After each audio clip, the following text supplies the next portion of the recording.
Hey everyone, welcome to Efforts. I'm back again with another video of B.Ed first semester. तो आज हम पढ़ने जा रहे हैं edu B.Ed 103 childhood and growing up का लास्ट यूनिट। इससे पहले के जो यूनिट्स हैं उसे मैं फिनिश करा चुकी हूँ। मैं आपको B.Ed फर्स्ट सेमेस्टर की प्लेलिस्ट के लिंक दे दूंगी डिस्क्रिप्शन बॉक्स में, वहाँ से आप सारे वीडियोस देख सकते हैं अगर आप फर्स्ट सेमेस्टर में हैं तो।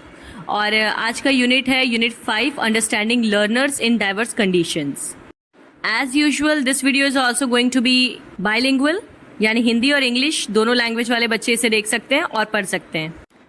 This video is a one shot video, तो इसमें बेसिकली हम पढ़ेंगे इस यूनिट के सारे topics.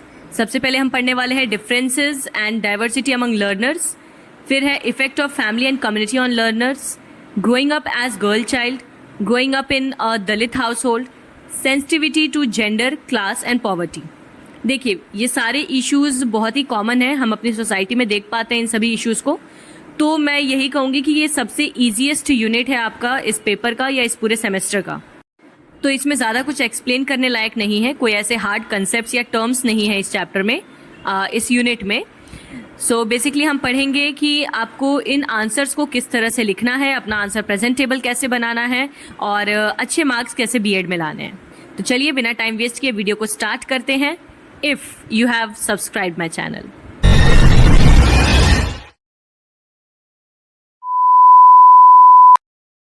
I'm Captain Jack Sparrow.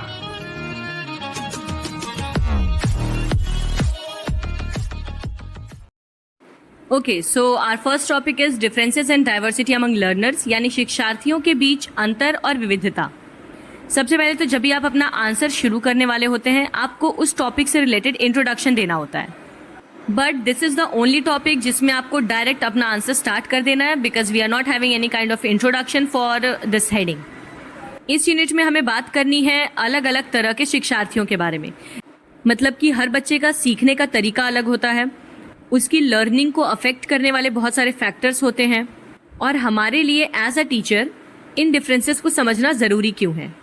तो चलिए पहले हम जानेंगे लर्निंग स्टाइल डिफरेंसेस, यानी बच्चों के सीखने में किस तरह के डिफरेंसेस हम देख पाते हैं। लर्निंग स्टाइल्स और प्रेफरेंसेस, स्टूडेंट्स में prefer to learn through different modalities such as, यानी सीखने की बहुत सारी शैलियाँ होती हैं, बहुत सारे तरीके होते हैं। हर बच्चा अलग अलग तरीके को पसंद करता है, सबकी अलग अलग स्ट्रैटेजीज होती हैं, तरीके होते हैं सीखने के। जैसे कि visual learners benefit from diagrams, charts, videos and visual aids, यानी लर्निंग के बेसिस पे हम देखें तो सबसे पहला हमें एक कैटेगरी देखने को मिलता है विजुअल लर्नर्स का, यानी दृश्य शिक्षार्थी। ऐसे बच्चे जो कि चीज़ों को देखकर ज़्यादा आसानी से सीख पाते हैं। इन्हें आप डायग्राम्स के थ्रू पढ़ाइए, चार्ट्स, वीडियोज़ या विजुअल एड्स के थ्रू पढ़ाइए तो इन्हें ज़्यादा आसानी से समझ आएगा। उसी तरह से है auditory learners, learn best through lectures, discussions, podcast and verbal explanation. श्रवण शिक्षार्थी वो बच्चे जो कि सुनकर ज़्यादा बेहतर समझ पाते हैं। जब आप उनसे डिस्कशन करते हैं, वो बातों को ध्यान से सुनते हैं, ऑब्जर्व करते हैं और उन्हें चीज़ें जल्दी याद हो जाती हैं या समझ आ जाती हैं। फिर है kinesthetic learners, prefer hands on activities, experiments, role playing and movement. Kinesthetic का मतलब होता है जो एक्टिविटीज़ में इन्वॉल्व होते हों। तो कुछ ऐसे बच्चे होते हैं जिन्हें ना देख के चीज़ें समझ आती हैं ना सुनकर, उन्हें वो चीज़ें तभी समझ आएंगी जब वो उसे खुद करके देखेंगे। हैंड्स ऑन लर्निंग का या हैंड्स ऑन एक्टिविटीज़ का मतलब होता है खुद करके देखना, that is learning by doing, जिसका कंसेप्ट जॉन ड्यूवी ने दिया था। और फिर है reading writing learners, excel through reading text, taking notes and writing essays. ये मेरी कैटेगरी वाले बच्चे होते हैं जिन्हें चीज़ें लिखकर और पढ़कर आसानी से समझ आती हैं। ये जब किसी टेक्स्ट को पढ़ते हैं और फिर जब उसे खुद नोट्स के फॉर्म में बनाकर लिख लेते हैं तो उन्हें कंसेप्ट्स बिल्कुल क्लियर हो जाते हैं। Now next is cognitive differences. अभी हमने जो डिफरेंसेस देखे वो लर्निंग स्टाइल के बेसिस पे थे। अब हम देखेंगे कि संज्ञान के स्तर पर बच्चे किस तरह से अलग अलग होते हैं। कॉग्निटिव वर्ड का मतलब होता है anything related to your brain, ठीक है। तो varying rates of processing information, some students grasp concepts quickly while others need more time and repetition. तो इसमें हम कंसेप्ट को समझने का लेवल अलग अलग देख पाते हैं। मतलब कुछ बच्चे होते हैं जो बहुत जल्दी कंसेप्ट को समझ जाते हैं, बहुत जल्दी बात को पकड़ लेते हैं, लेकिन कुछ बच्चे ऐसे भी हैं जिन्हें कंसेप्ट को समझने में टाइम लगेगा, थोड़ा टाइम लगता है। रील्स का असर है बाबू भैया। तो कुछ बच्चों को काफ़ी सारा समय लगता है। फिर है cognitive strengths and weaknesses, Students may excel in certain areas, example critical thinking, problem solving, creativity, while struggling in others. अब कॉग्निटिव स्ट्रेंथ और वीकनेस का मतलब ये है कि कुछ बच्चे एक पर्टिकुलर फील्ड में अच्छे होते हैं, वहीं दूसरे फील्ड में वो बच्चे अच्छे नहीं होंगे या थोड़े से वीक होंगे।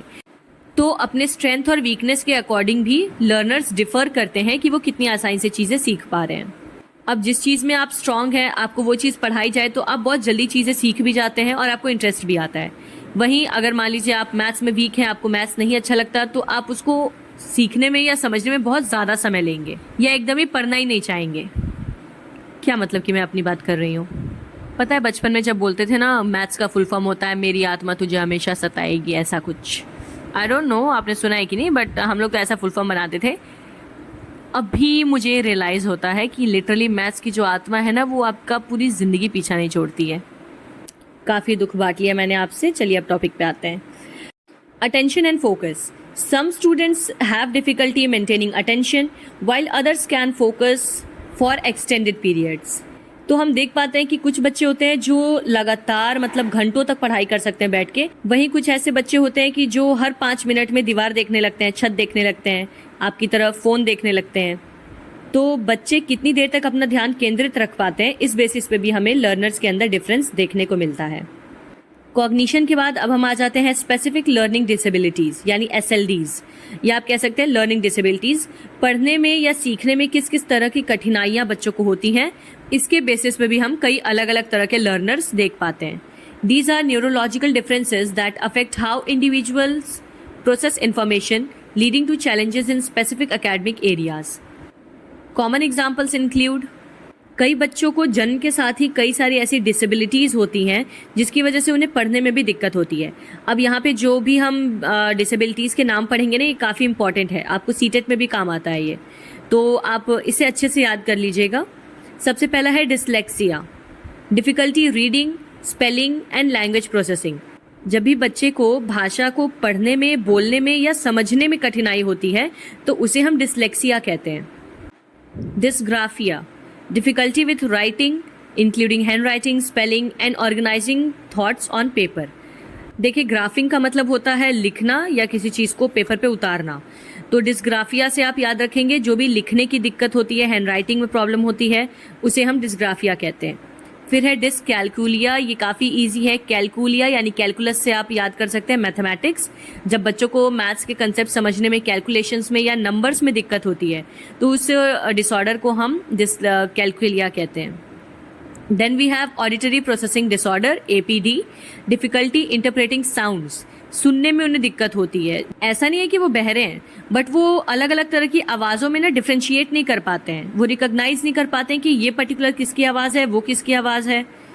फिर है visual processing disorder, difficulty interpreting visual information. Visual processing disorder का मतलब है जब बच्चे को पिक्चर को समझने में दिक्कत हो, उसे किसी भी तरह का विजुअल आसानी से समझ नहीं आ रहा। ऐसा नहीं है कि दिख नहीं रहा, दिख रहा है बट उसका ब्रेन प्रोसेस नहीं कर पा रहा कि ये पिक्चर है किस चीज़ की या इसका थीम क्या है। अटेंशन डेफिसिट या hyper activity disorder, very important, ADHD impacts attention, impulsivity and hyperactivity which can affect learning and classroom behavior। इसमें यूजुअली बच्चा बहुत जल्दी डिस्ट्रैक्ट हो जाता है, अपना अटेंशन नहीं रख पाता किसी एक चीज़ पे, छोटी छोटी चीज़ों को करना भूल जाता है या अपना टाइम और टास्क मैनेज नहीं कर पाता। यूजुअली बहुत ही लैक ऑफ कॉन्फिडेंस होता है, लोगों से बात करते समय कॉन्फिडेंस नहीं दिखता आंखों में, आई कांटेक्ट नहीं कर पाता है, ज़्यादा तेज़ आवाज़ से बहुत दिक्कत होने लगती है। तो इस तरह के बच्चे भी बाकी लर्नर से अलग होते हैं। और उसके बाद है autism spectrum disorder, affects social interaction, communication and may involve repetition behaviors and unique learning styles। इस तरह के बच्चे यूजुअली लोगों से संपर्क बनाना अवॉइड करते हैं, मतलब ये समाज में ज़्यादा घुल मिल कर नहीं रह पाते हैं, अपनी बातों को क्लियरली प्रेजेंट नहीं कर पाते हैं। इनका काफ़ी अलग सा आपको बिहेवियर दिखेगा कि इन्हें लोगों से बात करने में भी काफ़ी दिक्कत होती है, सोशलाइज नहीं हो पाते जल्दी। और उसके बाद है gifted and talented learners, students who demonstrate exceptionally high abilities in one or more areas requiring enrichment and advanced learning opportunities। प्रतिभाशाली बच्चे या शिक्षार्थी वो होते हैं जो किसी एक फील्ड में या एक से ज़्यादा फील्ड में बहुत ही असाधारण रूप से उच्च क्षमताओं के साथ प्रदर्शन करते हैं। मतलब ये अपनी उम्र के बच्चों के हिसाब से काफ़ी ज़्यादा तेज़ होते हैं किसी एक पर्टिकुलर चीज़ में। तो उनकी ये खूबी भी इन्हें बाकी लर्नर से अलग बनाती है। बेसिकली हम इस यूनिट में यही पढ़ रहे हैं कि कितने अलग अलग तरह के लर्नर्स होते हैं जिनसे हमें डील करना होगा एज अ टीचर। अब अगला टॉपिक है socio cultural and background diversity, सामाजिक सांस्कृतिक और पृष्ठभूमि विविधता। Cultural background, students from different cultures bring unique experiences, values, beliefs and perspectives to the classroom. This can influence communication styles, example direct versus indirect, learning expectations and approaches, participation in class, etc. अब हम उनकी सांस्कृतिक पृष्ठभूमि के आधार पर देखें तो एक कक्षा के अंदर बहुत ही अलग संस्कृतियों वाले छात्र पढ़ते हैं, जिनके अलग अनुभव होते हैं, उनके मूल्य अलग होते हैं, विश्वास अलग होते हैं, उनका दृष्टिकोण अलग होता है। मतलब जैसे आप समझिए कोई बच्चा अगर साउथ इंडिया से आया है तो उसका कल्चर अलग होगा, कोई अगर नॉर्थ साइड का रहने वाला है तो उसका कल्चर आप अलग देखेंगे, वेस्ट वालों का अलग कल्चर देखेंगे। तो उनके कल्चरल बैकग्राउंड का उनकी बहुत सारी चीज़ों पे असर पड़ता है, जैसे कि उनकी सोचने की शैलियाँ, मतलब वो किस तरह से चीज़ों को सोचते हैं, परसीव करते हैं, उनके सीखने की अपेक्षाएं, उनका दृष्टिकोण और कक्षा में उनकी भागीदारी। Linguistic diversity, students whose first language is not English may face challenges with academic language, vocabulary, and understanding instruction. Variations in language within a single language can also impact understanding. भाषाई विविधता भी हम देख पाते हैं। कहने का मतलब ये है कि अगर कोई बच्चा है जिसकी फर्स्ट लैंग्वेज इंग्लिश नहीं है, जो कि इंडिया में मेजॉरिटी ऑफ बच्चों का केस है, तो अब वो इंग्लिश मीडियम स्कूल में एडमिशन ले रहा है 3 साल 4 साल की उम्र में, तो उसके लिए वो लैंग्वेज उसका सबसे बड़ा बैरियर बन जाता है। उसे कंसेप्ट समझने में काफ़ी मुश्किल होती है, वोकैबुलरी उसकी समझ से बाहर होती है, और इवन टीचर्स भी अगर इंग्लिश में ही उसे इंस्ट्रक्शन देते हैं, टॉपिक समझाते, तो वो भी उसे समझ में नहीं आता। Socio economic status, SES, students from different socio economic backgrounds may have varying access to resources, books, technology, internet, educational support outside of school, tutorial, parental involvement, nutritional and health support and life experiences. ना ही सिर्फ उनकी संस्कृति अलग होने से, बल्कि उनके सामाजिक और आर्थिक स्थिति भी अलग अलग तरह की होने की वजह से हम उनके अंदर भिन्नता देख पाते हैं। आर्थिक रूप से कमजोर वर्ग के बच्चों को पुस्तकों की कमी या प्रौद्योगिकी या इंटरनेट की कमी जैसी कई सारी समस्याओं का सामना करना पड़ता है। इसके अलावा वो पैसे की कमी होने की वजह से ट्यूशन्स भी नहीं ले पाते हैं। उनके माता पिता का भी इन्वॉल्वमेंट उनके स्टडीज़ में कम देखने को मिलता है, because parents are already engaged in earning, तो इसी वजह से वो अपने बच्चों को टाइम नहीं दे पाते हैं। फिर पैसों की कमी की वजह से उनके पोषण और स्वास्थ्य पे भी हम प्रभाव देख पाते हैं। Family background, family structures, parental involvement, and home learning environments can vary greatly. पारिवारिक पृष्ठभूमि, यानी वो कैसे परिवार से आते हैं, इस पर भी निर्भर करता है कि बच्चे कितने अलग होंगे एक दूसरे से। जैसे कि उनकी पारिवारिक संरचना, यानी कोई जॉइंट फैमिली से है या कोई न्यूक्लियर फैमिली से है, उनके माता पिता की भागीदारी और उनके घर में सीखने का कैसा वातावरण है, इन सभी चीज़ों पर निर्भर करता है बच्चा किस तरह से डेवलप करेगा। उसके बाद है geographic diversity, students from different regions, urban, rural, different countries may have distinct experiences and world views. भौगोलिक विविधता का मतलब ये है कि अगर कोई बच्चा गांव से आ रहा है तो वो अलग होगा, और अगर कोई बचपन से शहर में रहा है तो वो गांव वाले बच्चे से काफ़ी अलग होगा अपने लर्निंग स्टाइल्स को लेके। इवन ना सिर्फ गांव और शहर बल्कि कंट्रीज और स्टेट्स में भी ये इफेक्ट हम देख पाते हैं। नेक्स्ट है personal and affective differences. Motivation and engagement, students have varying levels of intrinsic and extrinsic motivation for learning, influenced by their interest, goals and perceived relevance of the material. प्रेरणा और उनकी भागीदारी, सभी छात्रों के पास सीखने के लिए आंतरिक और बाहरी प्रेरणा के विभिन्न स्तर होते हैं। मतलब हर बच्चे का इंटरनल और एक्सटर्नल मोटिवेशन अलग अलग तरह का है, जो कि निर्भर करता है उनके हितों पे, मतलब वो क्या चाहते हैं, जीवन में क्या बनना चाहते हैं, उनका लक्ष्य क्या है और किस तरह की सामग्री उन्हें पढ़ने के लिए उपलब्ध हो पाती है। तो मोटिवेशन भी बहुत बड़ा फैक्टर है कि बच्चा किस तरह से पढ़ता है चीज़ों को और कितना जल्दी समझ पाता है। उसके बाद है prior knowledge and experiences. Learners come with different levels of existing knowledge and diverse life experiences that shape their understanding of new concepts. जाहिर सी बात है कि एक ऐसा बच्चा जिसके पास पहले से कुछ नॉलेज है उस टॉपिक के बारे में, वो उस कंसेप्ट को और ज़्यादा बेटर समझ पाएगा एज कम्पेयर टू एक ऐसा बच्चा जो किसी कंसेप्ट को बिल्कुल पहली बार पढ़ रहा है। तो बच्चों का जो प्रायर नॉलेज है यानी पूर्व ज्ञान है, वो भी उनके लर्निंग को अफेक्ट करता है। Interest and hobbies. Tapping into students interest can significantly increase engagement and learning. बच्चों की रुचि पे काफ़ी ज़्यादा निर्भर करता है। अगर आप बच्चे को उसकी रुचि का कुछ पढ़ाएंगे, मतलब जिसमें उसका इंटरेस्ट है, तो वो चीज़ों को ज़्यादा जल्दी ग्रैस्प करेगा, अच्छे से समझेगा और जल्दी समझेगा। Emotional and social development. Students are at different stages of emotional maturity and possess varying social skills, impacting their ability to collaborate, manage emotions, and build relationships. हर बच्चे का भावनात्मक और सामाजिक विकास अलग अलग दर से होता है। कुछ बच्चे बहुत कम उम्र में ही काफ़ी मैच्योर हो जाते हैं, वहीं कुछ आप देखेंगे अधेड़ उम्र में आकर भी उनके अंदर से बचपना नहीं जाता। तो बच्चे की इमोशनल और सोशल डेवलपमेंट कैसी हुई है, इसके बेसिस पे भी बच्चे अलग अलग तरह के होते हैं कि वो कितनी आसानी से अपने इमोशंस को कंट्रोल कर ले रहे हैं, मैनेज कर पा रहे हैं, कहाँ कैसे रिएक्ट करना है और कैसे किसी के साथ अच्छे रिलेशंस बनाने हैं। Personality traits. Introverted versus extroverted, independent versus collaborative, risk takers versus cautious learners. देखिए, हम बहुत सारे टॉपिक्स पढ़ रहे हैं, तो ऐसा नहीं है कि आपको ये सारा का सारा ये रट डालना है। आपको जो भी कन्वीनियंट लग रहा है, जो आपको आसानी से समझ आ रहा है और याद हो जा रहा है, आप केवल उन टॉपिक्स को ही याद करिएगा। तो पर्सनालिटी के बेसिस पे हम देख पाते हैं कुछ बच्चे इंट्रोवर्ट होते हैं, कुछ एक्सट्रोवर्ट, यानी कुछ बहुत जल्दी लोगों से घुल मिल जाते हैं और कुछ लोगों को समाज से दूरी बना के रहना ही पसंद होता है। वहीं कुछ बच्चे इंडिपेंडेंट, मतलब अकेले काम करना ज़्यादा पसंद करते हैं, और वहीं कुछ होते हैं जो ग्रुप में कोलैबोरेशन के साथ काम आसानी से कर पाते हैं। कुछ बच्चे होते हैं जो नई चीज़ों को सीखने के लिए रिस्क लेना चाहते हैं, और वहीं कुछ होते हैं जो थोड़ा डर के चीज़ों को करते हैं या रिस्क लेने से बचते हैं। Physical abilities. Students with physical disabilities may require accommodations and assistive technologies to access the learning environment and curriculum. जो बच्चे फिजिकली डिसेबल होते हैं उनको कई चीज़ों की ज़रूरत पड़ती है। नॉर्मली बच्चों की तरह चीज़ों को समझने में दिक्कत होती है। इसके अलावा वो कहीं ना कहीं किसी पे डिपेंडेंट रहते हैं। इसके बाद है effect of family and community on learners, यानी शिक्षार्थियों पे परिवार और समुदाय का प्रभाव। आप सब स्टूडेंट रह चुके हैं, कहीं ना कहीं अभी भी पढ़ ही रहे हैं, तो आपको बेटर पता होगा कि आपकी फैमिली और कम्युनिटी कितना ज़्यादा इम्पैक्ट डालती है आप पे। तो ये बहुत ही इंपॉर्टेंट टॉपिक है, एग्जाम में तो पक्का आना है ये। एक एक करके पढ़ेंगे हम। सबसे पहले हम पढ़ने वाले हैं effect of family on learners, यानी शिक्षार्थियों के ऊपर उनके परिवार का क्या प्रभाव होता है। First, educators. Families are a child's first teachers, laying the foundation for values, language and basic knowledge even before formal schooling.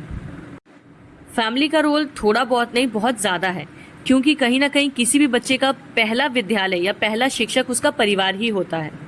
बच्चा ऑफिशियली स्कूल जाने से पहले अपने घर से ही चीज़ों को सीखता है। उसके मैनर्स, उसकी वैल्यूज़ और उसकी मदर टंग, यानी उसकी पहली भाषा, जो वो अपने घर और परिवार से ही सीखता है। Support system. They provide crucial emotional support, encouragement and motivation, fostering confidence and resilience. किसी भी बच्चे के लिए उसका परिवार एक समर्थन प्रणाली की तरह काम करता है। वो उसे भावनात्मक समर्थन तो देते ही हैं, साथ में उसके अंदर प्रेरणा और प्रोत्साहन को भरते हैं, जिससे उसके अंदर आत्मविश्वास पैदा हो पाता है। Role models. Parents and guardians serve as role models, influencing a child's attitude towards learning, work ethics and values. Even आपके माता पिता या जो आपके अभिभावक हैं, वो आपके लिए एक रोल मॉडल की तरह काम करते हैं। आप जैसा उन्हें काम करते देखते हैं, आप उसी तरह से चीज़ों को सीखते हैं। अगर बच्चा देख रहा है कि मम्मी 10-10 बजे तक उठ रही है, तो वो बचपन से वैसी ही आदत डालेगा कि 10 ही बजे उठना होता है। Partnership with schools. Active family involvement in school activities, communication with teachers and reinforcement of classroom teachings at home significantly boost student outcomes. अगर बच्चे का परिवार स्कूल में होने वाली सभी तरह की गतिविधियों में भाग लेता है, अपने बच्चे के टीचर से एक अच्छा तालमेल बना के रखता है, हमेशा रेगुलर बेसिस पे कम्युनिकेट करता है, बच्चे को जो चीज़ें स्कूल में पढ़ाई गई हैं उसे घर पे भी रिवाइज करा दे रहा है, और साथ में उसे रीइंफोर्स करता है, यानी उसे शाबाशी देता है, मोटिवेट करता है, तो इससे बच्चे के ऊपर एक पॉजिटिव इम्पैक्ट पड़ता है। Holistic development. Families are pivotal in nurturing social, emotional, and moral development, teaching essential life skills and character traits. बच्चे के समग्र विकास के लिए भी उसका परिवार ही जिम्मेदार होता है। उसका परिवार ही उसका सामाजिक, भावनात्मक और नैतिक विकास करता है और इसके साथ ही उसके विकास के लिए सभी जरूरी पोषण भी उसे प्रदान करता है। Advocacy and resources. Families advocate for their children's educational needs, ensuring access to resources, support services and opportunities. इसके साथ परिवार बच्चों के शैक्षिक ज़रूरतों को पूरा करता है। उनको जिस भी तरह के संसाधनों की ज़रूरत है पढ़ने लिखने के लिए, बुक्स, कॉपीज से लेकर स्कूल में एडमिशन कराना, इंटरनेट या टेक्नोलॉजी की सुविधाएं प्रदान करना और बच्चे को हर तरह की सेवा और सहायता भी प्रदान करना। Home environment. A supportive home environment with academic resources, clear expectations and consistent routines positively influences learning. अगर बच्चे को एक बहुत ही सहायक वातावरण मिलता है अपने घर पर, तो ये उसके लिए सकारात्मक सीखने के अवसर प्रदान करता है, मतलब उसकी लर्निंग अच्छी हो पाती है। Then we have effect of community on learners. Family के बाद अब हम जानेंगे कि शिक्षार्थियों पर समुदाय का क्या प्रभाव पड़ता है। Sense of belonging. A strong sense of community fosters acceptance, value and inclusion, leading to increased engagement, motivation and better mental health. समुदाय में रहकर बच्चे के अंदर अपनेपन की भावना उत्पन्न होती है। समुदाय से बच्चे के अंदर कई सारी भावनाएं उत्पन्न होती हैं, जैसे कि एक्सेप्टेंस, मतलब दूसरे की बातों को भी समझना या मानने की क्षमता रखना, स्वीकार करना। इसके अलावा नैतिकता और साथ में घुल मिलकर रहने की उसके अंदर भावना उत्पन्न होती है।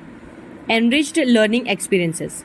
Community involvement provides opportunities for real-world application of classroom knowledge, hands-on experience, and diverse perspectives. जब बच्चे के परिवार के साथ साथ उसका समुदाय भी मिलकर उसके पढ़ने में अपनी भागीदारी निभाता है, तो बच्चे के लिए सीखना और ज़्यादा आसान हो पाता है। वो अपने कम्युनिटी के अंदर ही अपने डेली के एक्सपीरियंसेस के बेसिस पे कई सारी चीज़ें सीख पाता है, उसका समाज को देखने का नज़रिया बदलता है और वो एक समाज में रहने लायक नैतिक इंसान बन पाता है। Skill development. Community engaged learning can enhance soft skills like leadership, collaboration, communication, emotional intelligence and conflict resolution. हम अपने समाज से कई सारे कौशल सीख सकते हैं, जैसे कि नेतृत्व करना, साथ मिलकर काम करना, आपस में बातचीत करना, एक दूसरे के भावनाओं को समझना और इसके अलावा अगर किसी के बीच आपस में मतभेद हो जाता है तो उसे सुलझाना। Access to resources. Communities can provide additional learning opportunities through local organizations, businesses and mentorship programs.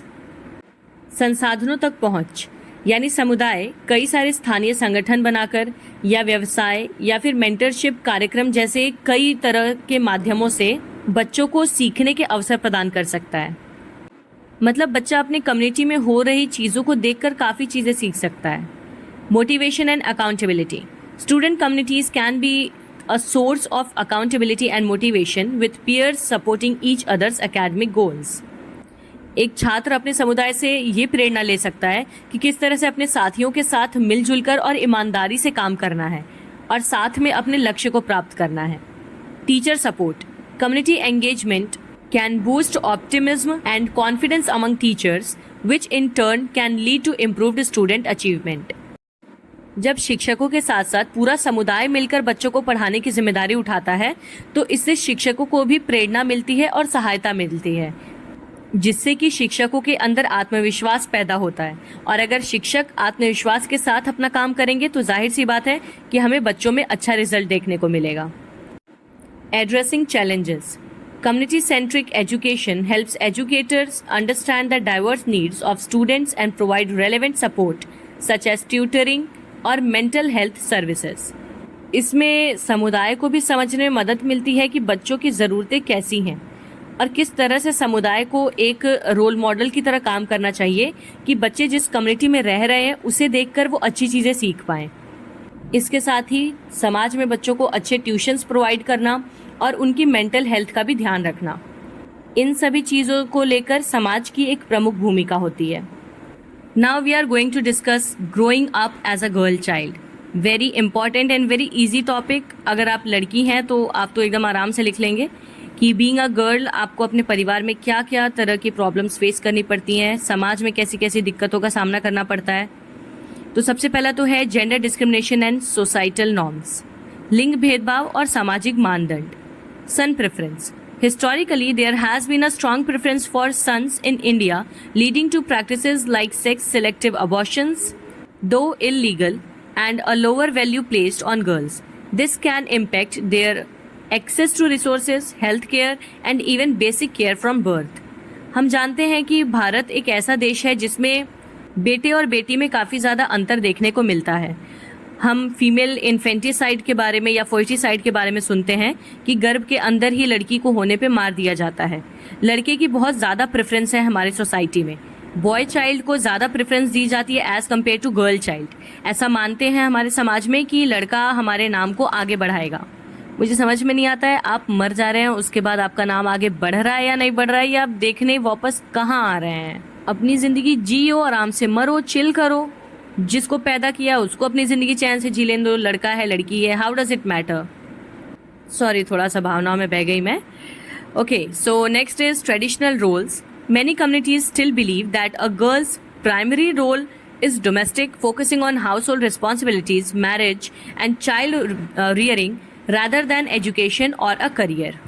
और इसके अलावा हम देख पाते हैं कि समाज में जो स्टीरियोटाइप फैला हुआ है कि लड़की है तो उसे खाना बनाना है, लड़की है तो उसे बच्चे पालने हैं, और करियर या एजुकेशन से उसका कोई लेना देना नहीं है। Only boy should be given the privilege of going to schools और बिल्डिंग अप एनी करियर, जबकि ये सारी चीज़ें बिल्कुल गलत हैं। Not all girls are meant to cook in the kitchen and not all boys are meant to fight the war outside the house. बहुत सी ऐसी लड़कियां होती हैं जिन्हें बाहर काम करना पसंद होता है, और बहुत से ऐसे लड़के होते हैं जिन्हें घर में खाना बनाना पसंद होता है। We are having Sanjeev Kapoor as the best example of this. Limited agency, girls often face pressure to internalize the idea that their primary role lies within the family, leading to sacrifice in career ambitions and limited autonomy in decision making.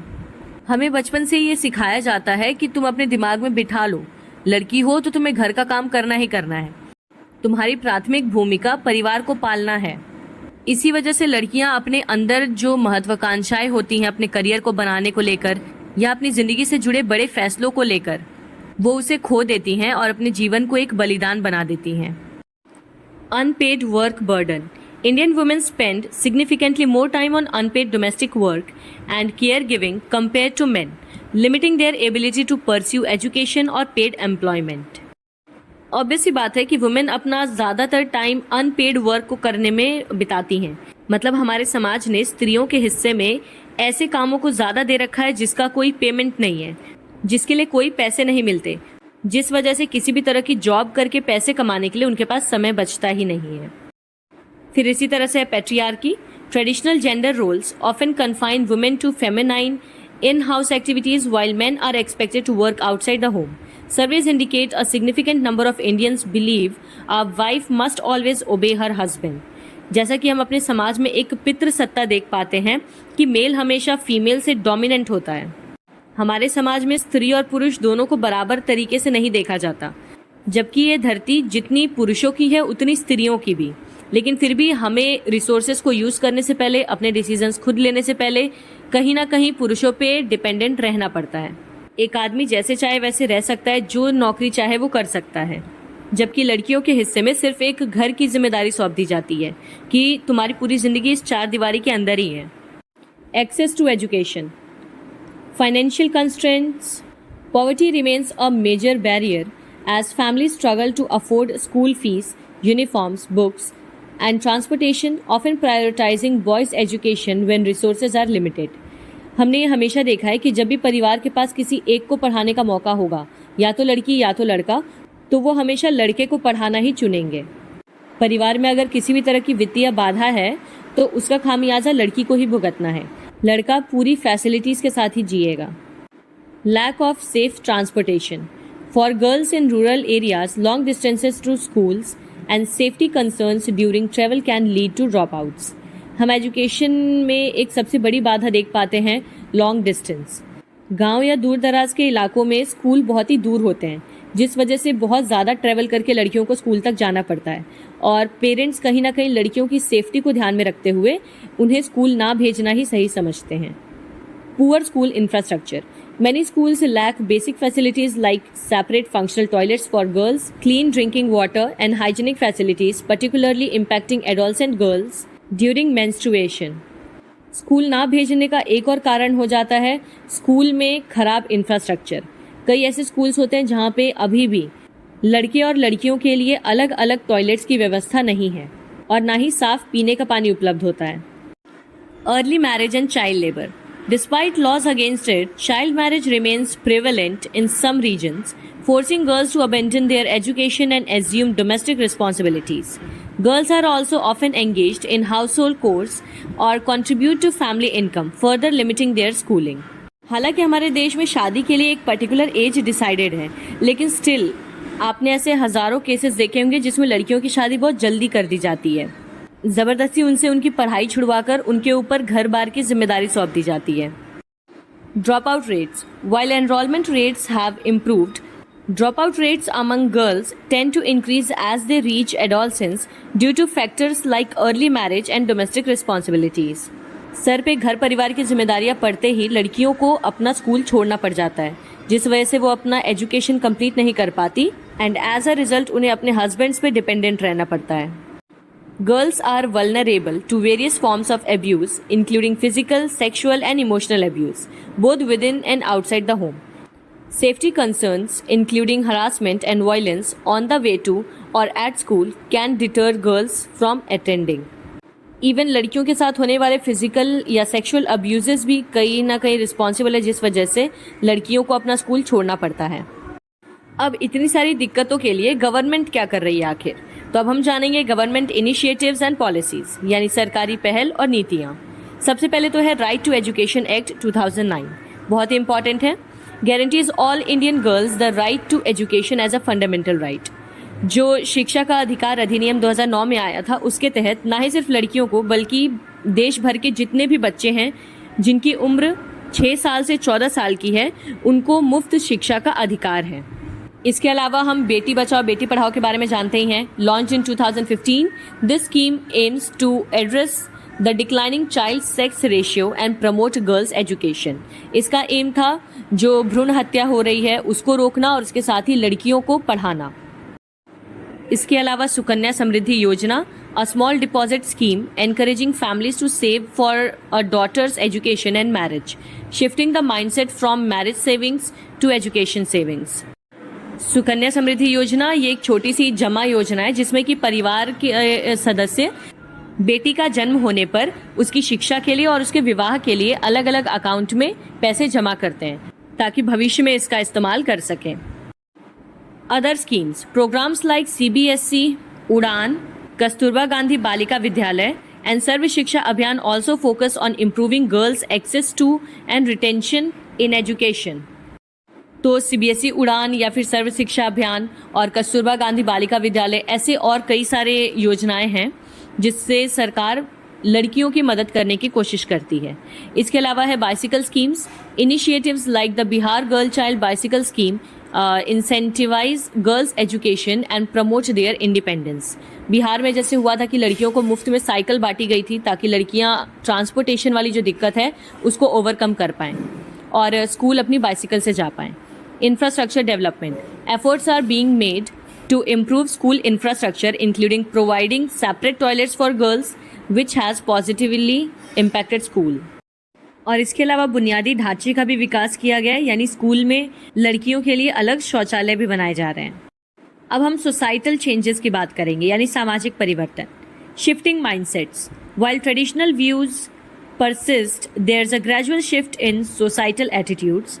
Many Indian families now view higher education and careers, even in STEM fields, as respectable paths for their daughters.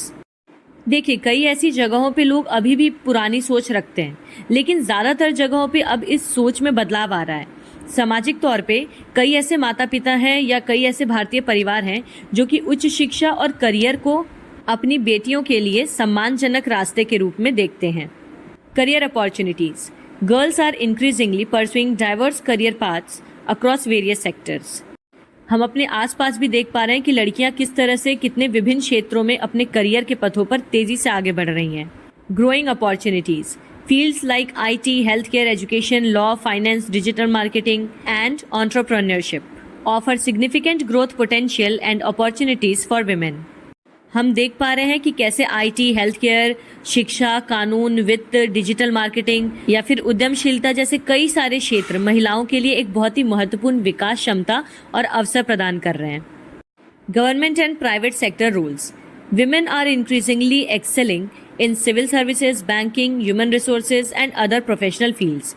यहाँ तक कि हम देख पा रहे हैं ना सिर्फ सरकारी क्षेत्रों में बल्कि निजी क्षेत्रों में भी महिलाएं बहुत ही बढ़ चढ़कर हिस्सा ले रही हैं. जैसे कि आप सिविल सर्विसेज की बात करें, बैंकिंग हो गया, मानव संसाधन या फिर अन्य पेशेवर क्षेत्र. Flexibility. Many emerging career options like online teaching, content writing and graphic design offer flexibility and work-life balance. कई सारे ऐसे क्षेत्र हैं जिसमें काफ़ी ज़्यादा लचीलापन देखने को मिलता है, जैसे कि ऑनलाइन शिक्षण, सामग्री लेखन या फिर ग्राफिक डिज़ाइन, जिस वजह से स्त्रियां अपने काम के साथ अपने घर को भी पूरी तरह से संतुलित कर पा रही हैं. Increased value for girls. There's a growing understanding that investing in and empowering girls through education, life skills and sports enhances their value, leading to positive outcomes like delayed marriage and improved health indicators. और कहीं ना कहीं लड़कियों के शिक्षा में या उनके कौशल में निवेश करने से हम ये देख पा रहे हैं कि लड़कियों का जो मूल्य है वो भी बढ़ रहा है. पहले लड़कियों को बहुत ही हीन भाव से देखा जाता था, लेकिन आज कहीं ना कहीं लड़कियां इस समाज में अपना एक स्थान बना पा रही हैं. So I think you have got enough content. अब आ जाते हैं हम अगले टॉपिक के ऊपर, जो कि है growing up in a Dalit house hold, यानी एक दलित घर में बड़े होना कैसा होता है भारत के अंदर. तो सबसे पहले तो हम जानेंगे what are the challenges faced by Dalits, यानी कि दलितों को किस तरह की चुनौतियों का सामना करना पड़ता है हमारे देश में. सबसे पहला है experience of discrimination. Very common और हम अपने आसपास देख भी पाते हैं. Often face caste based discrimination from an early age in various social settings including schools, public spaces and even among peers. तो दलितों के साथ सबसे बड़ी दिक्कत तो है भेदभाव की दिक्कत, चाहे वो स्कूल हो, सार्वजनिक स्थान हो और यहाँ तक कि अपने साथियों के बीच भी उन्हें भेदभाव का सामना करना पड़ता है. Economic hardship. Typically experience significant economic challenges due to historical oppression and lack of access to resources, leading to poverty and limited opportunities. भेदभाव के अलावा इनकी अगली चुनौती है आर्थिक कठिनाई, क्योंकि आमतौर पर हम जानते हैं कि इतिहास में इनके साथ बहुत ज़्यादा उत्पीड़न किया गया है, बहुत सारे चीज़ों से इन्हें वंचित रखा गया है, जिस वजह से इन्हें पैसे की कमी का भी सामना करना पड़ता है, जिस वजह से दलितों को बाकी वर्गों के तुलना में विकास के काफ़ी कम अवसर मिलते हैं. Limited access to education and health care. May face barriers to quality education and health care due to financial constraints, social exclusion and discrimination within institutions. शिक्षा और स्वास्थ्य सेवा के लिए सीमित पहुंच. कहने का मतलब ये है कि दलितों को कई सारे संस्थानों के भीतर अपनी वित्तीय बाधाओं के कारण या फिर सामाजिक बहिष्कार या जो उनके साथ भेदभाव होते हैं उसके कारण उन्हें अन्य वर्गों की तरह गुणवत्ता वाली शिक्षा या फिर स्वास्थ्य सेवा नहीं मिल पाती है. टीचर्स भी कई बार दलित के बच्चों को पढ़ाने में लेस इंटरेस्टेड होते हैं या ज़्यादा ध्यान नहीं देते. और सेम चीज़ हम लोग हॉस्पिटल्स में देख पाते हैं कि दलित की लाइफ को लेस इंपॉर्टेंस दी जाती है एज कम्पेयर टू किसी हायर कास्ट पर्सन के. Social segregation. Can experience social segregation in villages and communities with separate living areas and restricted access to common resources like wells or temples. ना ही सिर्फ institutions के अंदर बल्कि हम समाज में भी इनके साथ एक अलगाव देख पाते हैं. मतलब गांव के अंदर या किसी समुदाय के अंदर लोग इन्हें काफ़ी अलग समझते हैं अपने आप से, बहुत ही हीन भावना से देखते हैं.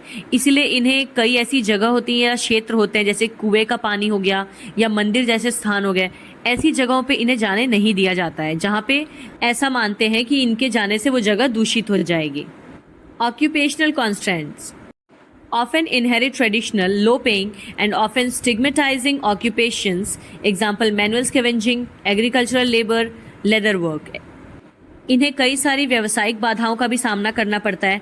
मतलब यूजुअली लोगों के दिमाग में क्या होता है कि ये दलित है तो ये छोटे या नीच काम के लिए ही बना होगा, जैसे चमड़े का काम हो गया या फिर बहुत मेहनत वाला काम हो गया, तो इन्हें यूजुअली लोग अच्छे या बड़ी पोस्ट पे नहीं रखते हैं। Psychological impact: The constant experience of discrimination and marginalization can lead to psychological stress, low self-esteem, and a sense of powerfulness. सामाजिक, आर्थिक या शारीरिक के अलावा इन्हें मनोवैज्ञानिक बाधाओं का भी सामना करना पड़ता है।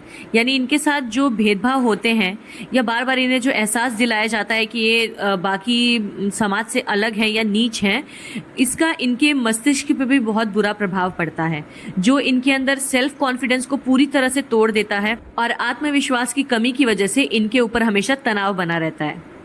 Awareness of rights and resistance: Growing up, many become aware of their constitutional rights and the ongoing struggle for equality, with some participating in resistance movements. कई सारे ऐसे भी होते हैं जो समाज में रहकर जागरूक हो जाते हैं अपने अधिकारों के बारे में, और यही लोग अपने हक की लड़ाई अक्सर लड़ते रहते हैं। लीगल एंड कॉन्स्टिट्यूशनल सेफगार्ड्स: अब हम जानेंगे कि कानून या संविधान ने इनकी सुरक्षा के क्या उपाय बनाए हैं। सबसे पहला है article 17 of the constitution, abolishes untouchability and its practice in any form is forbidden. बहुत ही इम्पॉर्टेंट है ये आर्टिकल 17। हमारे संविधान का जो अनुच्छेद 17 है वो किसी भी तरह के भेदभाव को पूरी तरह से गलत मानता है।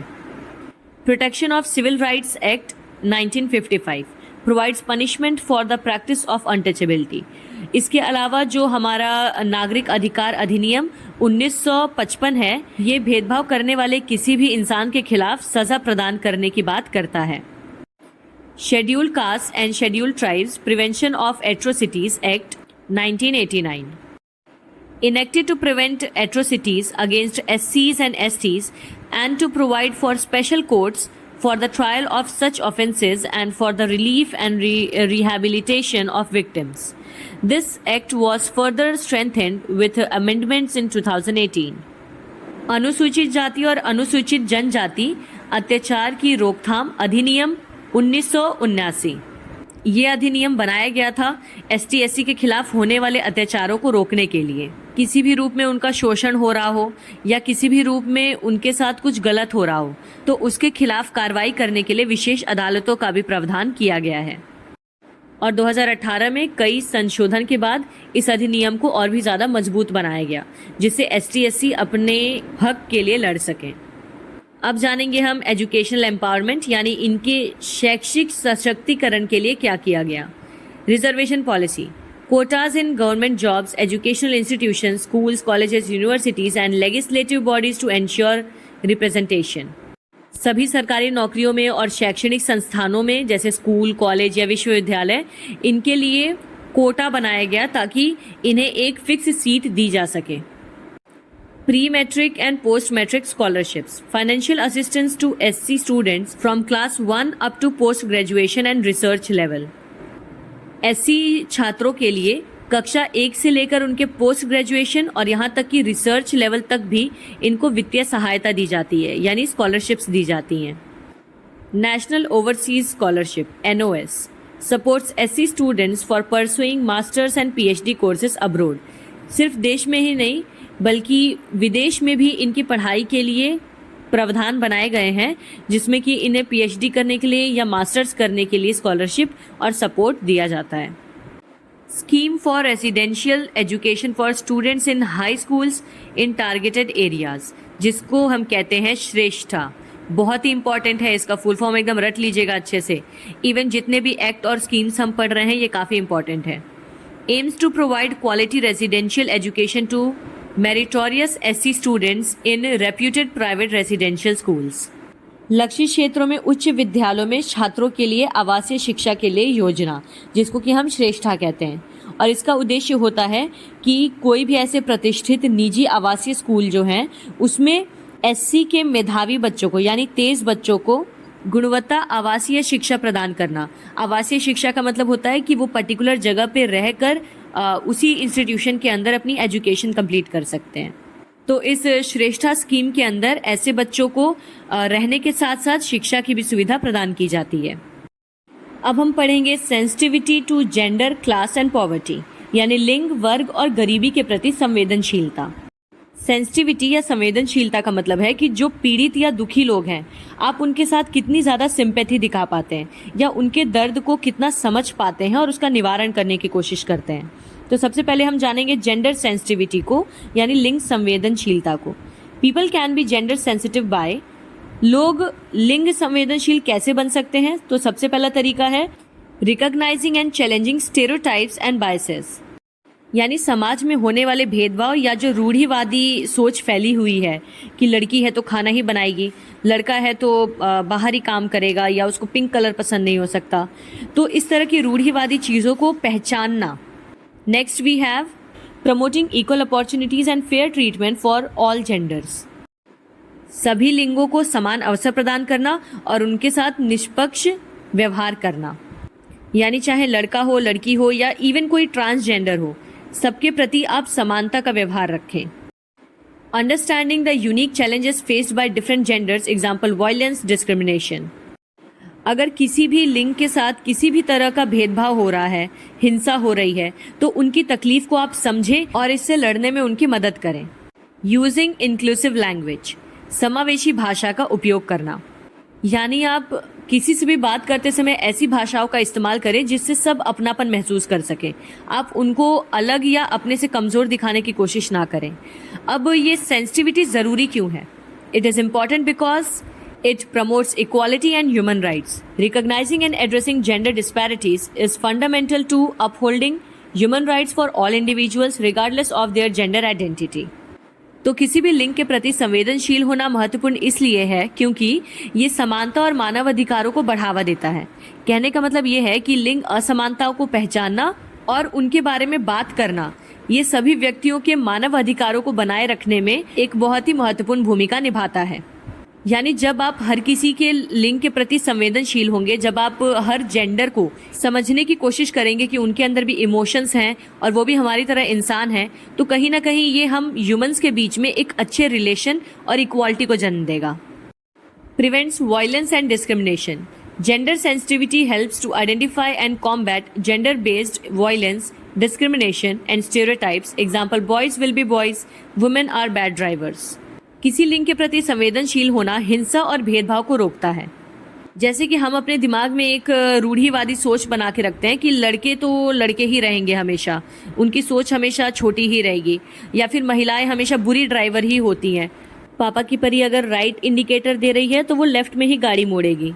अब इस तरह की सोच आपस में मतभेद या फिर हिंसा को जन्म देती है और ऐसी सोच की वजह से हम लोगों के साथ भेदभाव भी कर बैठते हैं।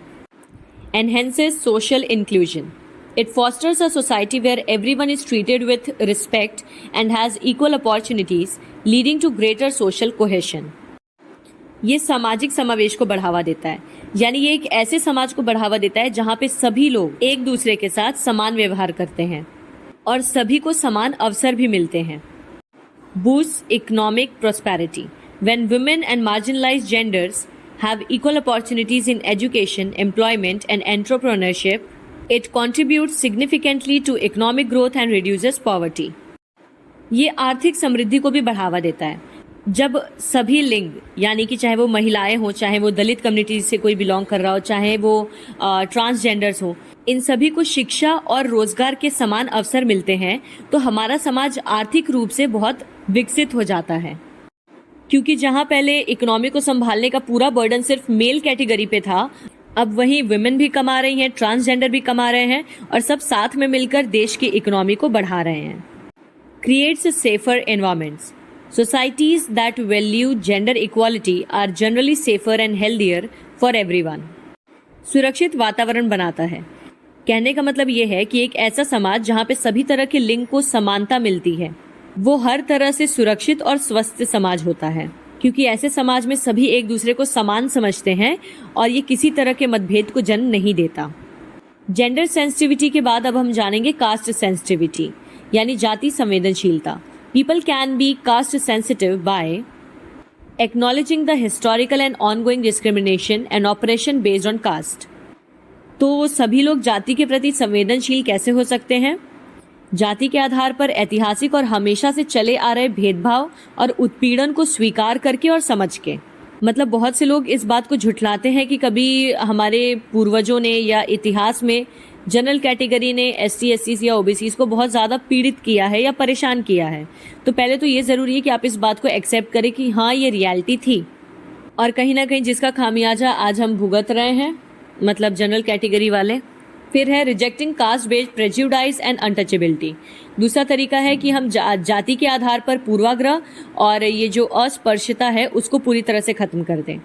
प्रेजुडाइज या पूर्वाग्रह का मतलब होता है आपने किसी के बारे में एक सोच बना ली उसको देख के और उसी चीज़ को आप सही मानने लग गए। तो इसको खत्म करना है और साथ में जो अनटचेबिलिटी प्रैक्टिस होती है सोसाइटी में उसको खत्म करना है। Understanding the socio economic disadvantages faced by marginalised caste groups. पहले तो आप ये मार्जिनलाइज्ड वर्ड का मतलब समझिए। इसका मतलब होता है कि जब किसी एक समुदाय को समाज से छांट दिया जाता है, जैसे कि दलित हो गए या ऐसे लोग जो स्लम एरियाज में रहते हैं, उन्हें हम अपनी सोसाइटीज में घर बना के नहीं रहने देते। वो अलग ही समाज से छटकर कहीं दूर रहते हैं, झोपड़ियां बनाकर या सड़क किनारे। तो ऐसे लोगों को जिस भी तरह के सामाजिक या आर्थिक नुकसान को झेलना पड़ रहा है उसको समझना बहुत ज़रूरी है। Promoting social justice and equality, और ओवरऑल हमें सामाजिक न्याय और समानता को बढ़ावा देना चाहिए। चलिए अब जान लेते हैं कि कास्ट सेंसिटिविटी ज़रूरी क्यों है। It is important because it combats systemic discrimination. Caste sensitivity acknowledges and addresses the historical and ongoing discrimination faced by individuals based on their caste, particularly Dalits. तो सबसे पहले तो जाति के प्रति संवेदनशील होना महत्वपूर्ण इसलिए है क्योंकि ये सदियों से चले आ रहे भेदभाव को समझने में हमारी मदद करता है, ताकि हम उनके तकलीफ को या उनके दुख को समझ पाएं और उनके बेटरमेंट के लिए हम कुछ कर पाएं। Upholds human dignity and rights. It is essential for protecting the fundamental human rights of individuals who have been marginalized and subjected to social exclusion, economic deprivation, and violence due to their caste. दूसरा, ये मानव की प्रतिष्ठा और उनके अधिकारों को बढ़ाता है। अगर हम जाति के प्रति संवेदनशीलता की बात करें तो ऐसे लोग जिनको समाज से पूरी तरह से छांट दिया जाता है, जैसे कि दलित, ये इनके मौलिक मानव अधिकारों की रक्षा के लिए आवश्यक है। Reduces inequality of opportunity. Caste discrimination limits access to education, employment, land ownership, and social networks, perpetuating a cycle of poverty and disadvantage. Sensitivity helps to break this cycle. अवसर की असमानता को कम करता है। कहने का मतलब ये है कि जब हम किसी जाति के प्रति संवेदनशील होते हैं तो शिक्षा, रोजगार या समाज के किसी भी क्षेत्र में इनके साथ जो भेदभाव हो रहा है उसे कम करता है।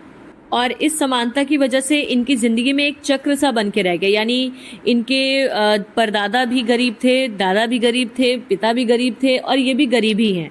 तो इस चक्र को तोड़ने में हमें मदद मिलती है, जिससे कि हम इनकी आर्थिक स्थिति को सुधार पाते हैं। Addresses mental health impact. The chronic stress, anxiety, depression and trauma experienced by individuals facing caste discrimination have severe mental health consequences requiring sensitive and culturally appropriate support. और सिर्फ सामाजिक या आर्थिक ही नहीं, बल्कि मनोवैज्ञानिक रूप से इनके ऊपर जो प्रभाव पड़ता है, यानी इस तरह का भेदभाव या अपने साथ असमानता को देखकर इनके ऊपर जो भी तनाव होता है, चिंता होती है, उसको समझने और कम करने के लिए जाति के प्रति संवेदनशील होना महत्वपूर्ण है। Ensures access to basic amenities. It highlights the need to ensure equal access to public amenities like clean water, sanitation and education, which are often denied to lower castes. जाति के प्रति संवेदनशीलता बुनियादी सुविधाओं तक पहुंच सुनिश्चित करती है, यानी क्लीन वाटर या सैनिटेशन जैसी फैसिलिटी, साफ सफाई, ये सब जो छोटी जाति के लोगों को नहीं मिल पाता था। तो जाति के प्रति संवेदनशील होने से हम ये समझ पाते हैं कि हमारी तरह ही उन्हें भी इन सभी चीज़ों का इस्तेमाल करने का बराबरी का हक है। And now the last topic of the video, poverty sensitivity, यानी गरीबी संवेदनशीलता। People can be poverty sensitive by empathising with individuals experiencing economic hardship, यानी ऐसे लोग जो आर्थिक रूप से कमज़ोर हैं या पैसों की कमी है उनके पास, तो इस तरह के व्यक्तियों के साथ सहानुभूति दिखाकर। Understanding the systematic factors contributing to poverty, example lack of access to education, healthcare and resources. इसके साथ ही हम गरीबी को बढ़ाने वाले सभी कारकों को समझकर, जैसे कि शिक्षा, स्वास्थ्य या फिर संसाधनों तक पहुंच, इन सभी को समझकर हम गरीबी के प्रति संवेदनशील हो सकते हैं. Avoiding victim blaming and stereotypes about the poor. कई बार हम क्या करते हैं कि अगर कहीं पे चोरी हुई है तो हमने देखा कि ये इंसान गरीब है, तो हम ये मान लेते हैं कि वो गरीब होगा तो उसी ने चोरी की होगी. तो इस तरह का अपने दिमाग में सोच ना लाकर और गरीबों को हर चीज के लिए ब्लेम या दोषी ना ठहराकर हम गरीबी के प्रति संवेदनशील हो सकते हैं. Supporting initiatives aimed at poverty alleviation and social equity. हम इस तरह की पहल को बढ़ावा दे सकते हैं जिससे कि हम गरीबी को पूरी तरह से खत्म करने में सक्षम हो पाएं और समाज में समानता ला पाएं. Now it is important because it recognizes systemic barriers. Poverty sensitivity acknowledges that poverty is not merely a lack of individual effort, but often a result of systemic barriers, lack of resources and unequal opportunities. कहीं ना कहीं संवेदनशील होना ज़रूरी इसलिए है क्योंकि ये कई सारी बाधाओं को समझने में हमारी मदद करता है. ये हमारी मदद करता है ये जानने में कि गरीब इंसान सिर्फ अपने कर्म की वजह से या व्यक्तिगत रूप से गरीब नहीं है, बल्कि कई सारे ऐसे कारक होते हैं जैसे कि संसाधनों की कमी या फिर समान अवसर ना मिल पाना, जिस वजह से वो इंसान चाह कर भी अपनी स्थिति में सुधार नहीं कर पा रहा है. Addresses basic needs. It highlights the urgent need to address fundamental deprivations such as hunger, lack of adequate housing, clean water and health care. गरीबी के प्रति संवेदनशील होना ज़रूरी इसलिए है ताकि हम बुनियादी ज़रूरतों को समझ सकें और उन्हें पूरा कर सकें. हम ये जान पाएं कि भूख, स्वच्छ पीने का पानी या स्वास्थ्य सेवा, ये सभी चीज़ें इंसानों के लिए ज़रूरी हैं, चाहे वो कोई गरीब हो या अमीर हो. Improves educational attainment. Poverty significantly impacts a child's educational trajectory, leading to lower academic achievement and limited future opportunities. Sensitivity advocates for interventions and support systems to break this cycle. ये शैक्षिक प्राप्ति में सुधार करने के लिए भी ज़रूरी है. गरीबी किसी भी बच्चे की शिक्षा को बहुत ज़्यादा प्रभावित करती है. गरीबी की वजह से उसको भविष्य में मिलने वाले अवसर कम हो जाते हैं. तो हम संवेदनशील होकर इस चक्र को तोड़ सकते हैं, यानी हम चाहें तो गरीबों की प्रॉब्लम्स को समझ के उनकी मदद कर सकते हैं कि वो अपने पैरों पे खुद खड़े हो सकें. Reduces stress and anxiety. Children and families living in poverty often experience chronic stress and anxiety. Sensitivity promotes understanding and support to alleviate these burdens. कहीं ना कहीं ऐसे बच्चे जो एक गरीब परिवार में जन्म लेते हैं उनमें बहुत ज़्यादा तनाव और चिंता देखने को मिलता है. तो ऐसे परिवार के प्रति हम संवेदनशील होकर उनकी चिंता को कुछ हद तक कम कर सकते हैं.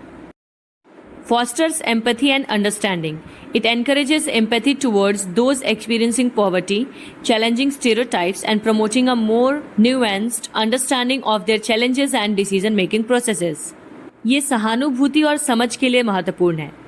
ये गरीबी का अनुभव करने वाले के प्रति हमारे अंदर सहानुभूति को जन्म देता है, जिससे कि हम रूढ़िवादी सोच को चुनौती दे सकते हैं और इसके साथ ही इनकी आर्थिक स्थिति में सुधार लाने में इनकी मदद कर सकते हैं.